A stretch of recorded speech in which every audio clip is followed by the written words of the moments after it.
Film में यामी गौतम है, इमरान हाशमी है और मुद्दा है 3 तलाक का।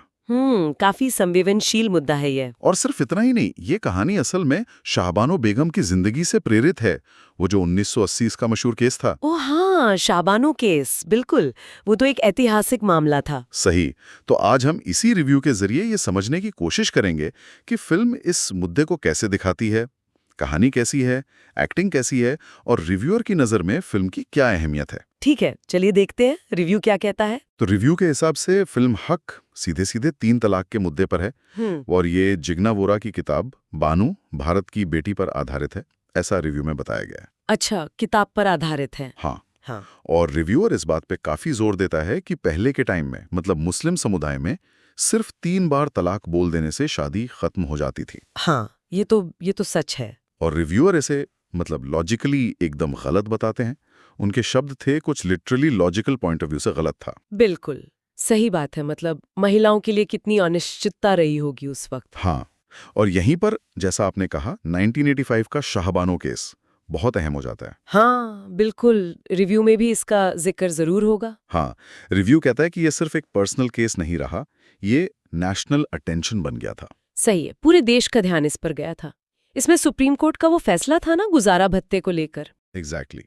सुप्रीम कोर्ट ने शाहबानो के हक में फैसला सुनाया था कि तलाक के बाद उन्हें पति से मेंटेनेंस मिलना चाहिए। हाँ, और उसके बाद तो काफी विवाद भी हुआ था। हाँ, रिव्यू में वो भी मेंशन है कि फैसले के बाद कंट्रोवर्सी हुई और फिर एक कानून भी पास हुआ था पार्लियामेंट से। Muslim women protection of rights on divorce act 1986, जिसने एक तरह से कोर्ट के फैसले को बदला। राइट।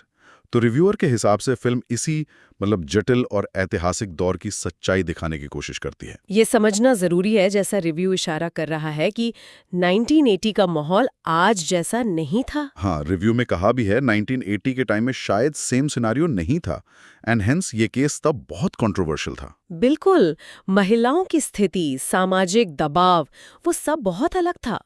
आज जिन अधिकारों को हम शायद फॉर ग्रांटेड लेते हैं, उनके लिए उस वक्त लड़ना कितना मुश्किल रहा होगा। हाँ, और रिव्यू से लगता है कि फिल्म शायद इसी संघर्ष को, एक औरत के अपने हक के लिए खड़े होने को दिखाती है, वो भी उस वक्त के समाज और कानूनी दांव पेच के बीच। सही कहा।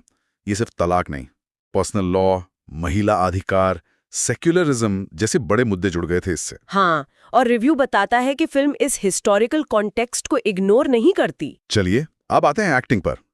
रिव्यू में एक्टिंग की बहुत तारीफ है, खासकर यामी गौतम की। अच्छा? रिव्यूअर तो इतने इम्प्रेस्ड हैं कि कहते हैं मैं यहाँ फैन हो गया यामी गौतम का।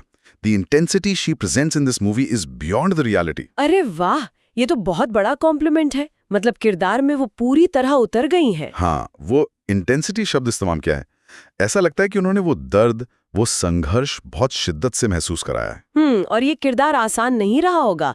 80s के दशक की एक डिपेंडेंट महिला जिसे अचानक तलाक मिलता है, वो बेबसी, वो गुस्सा, फिर हिम्मत जुटाना। बिल्कुल। रिव्यू में उस दौर के हालात पर भी टिप्पणी है। 1980 में हम समझ सकते हैं कि कैसे हालात रहे।